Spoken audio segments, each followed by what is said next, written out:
Hello, Mark Frampton. How are you doing? Good day, Mr. Fagan. Sorry, I started energetically. You're in a happy mood, aren't you? I am, yeah. Why? Well, I'm seeing my friend, aren't I? My little Dean Fagan, who's trying so hard at this radio show, and he apparently is doing very well. Is it really? Well, that's the word on the grapevine is, out of the tens of people I know who watch it. Thank you for the support. No, it's going good, mate. It's going good. It's good. Well, you've just dropped by, haven't you, mate? I asked you kindly if you could come and see me today. Absolutely. And you said, Dean, of course. Let me just drop whatever I'm doing and I'll come in and see you. Yeah, exactly. I did drop everything I'm doing. We'll talk about pay later, yeah?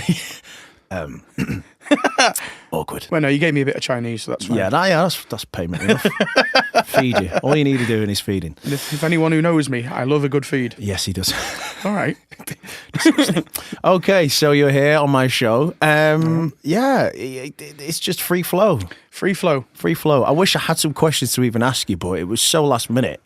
Well, we've talked about a lot in our time together, haven't we? Yeah, you'd think that we'd had some things to talk about, but literally I was sat down before you came and I was like, what can I ask him? What did people really want to know about Mark Frampton? Well, I don't know if that's an insult or not. What do people want to know? I'd guess nothing. I guess, because I couldn't think of a single thing. Nothing you like about what I do with my life? No. Okay. Oh, well, I suppose I should ask you then, what's happening? What's happening?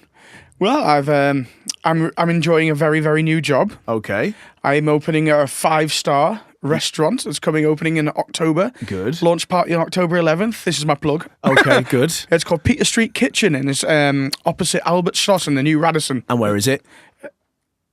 Peter Street. I thought the name was implicit. I thought they would have gone for something really kooky and ironic, but no. No, it's just Peter Street Kitchen. Wow. But hey, don't you? There's an undermining tone there. Wow, that's great. Sounds great. No, it's going to be good. We've got the best kind of stuff from all around the world of Japan and all around the world of Mexico. And all around the world of Japan. You know what I mean. All around Japan and all around... Sorry, my intelligence was just a little off. So how have they got Japan and Mexico then? Where did they come to that? Well, there's 2 restaurants, the sister restaurants. There's one in Monmouth and there's one in Mayfair in London. And the Mayfair does Peruvian and Mexican. So it's not an infusion. It's like half the menu's Peruvian, half the menu's Mexican. Uh-huh. And then they're taking this to Manchester, so they're keeping the Mexican, and now they're going Japanese. So that's the kind of theme they do. They do a half menu and half menu. So if we open up another restaurant, it'll be like half Japanese and then half something else. Right. But it's very successful in London. So you're just going to go from like continent to continent. You're going to go... Absolutely. Well, I hope Asia to South America to America. Well, we're only, I think the main ones are only Antarctica. Yeah, I can't wait to be a head barman there. I'll have What do you serve? Fish and polar bears. A fish snow cone. It'll be well popular. I can make whale omelettes.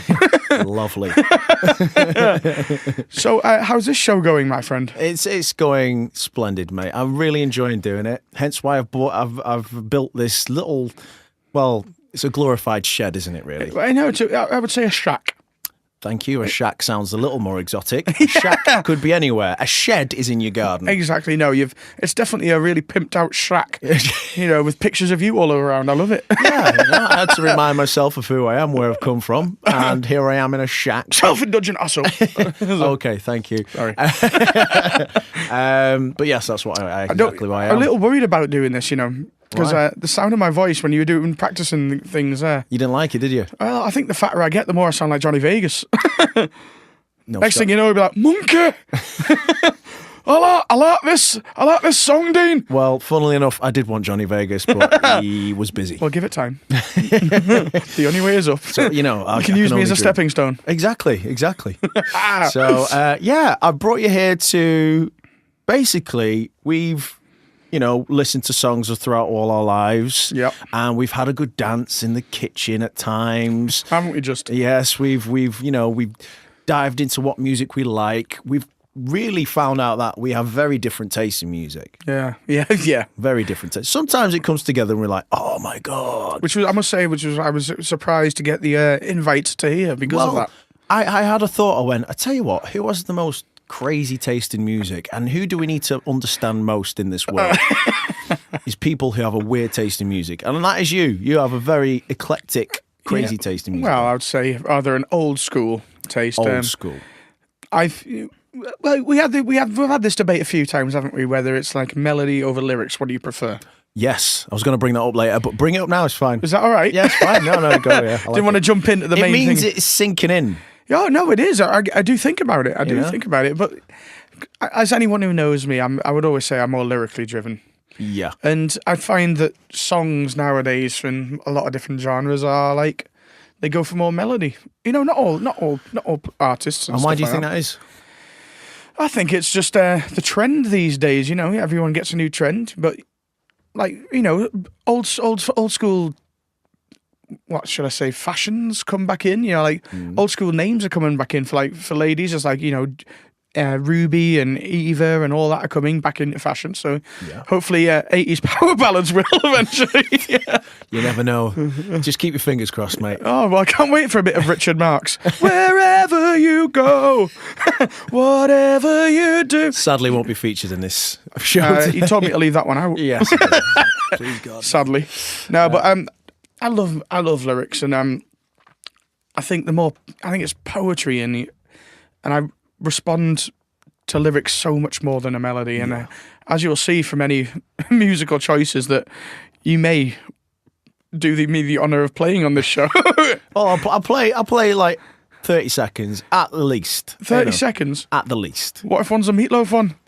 It's a 4-minute intro. 4-minute intro, 5-minute chorus. I'm going to need about 5 or 6, 7 hours. Mate, you're not far off, you know.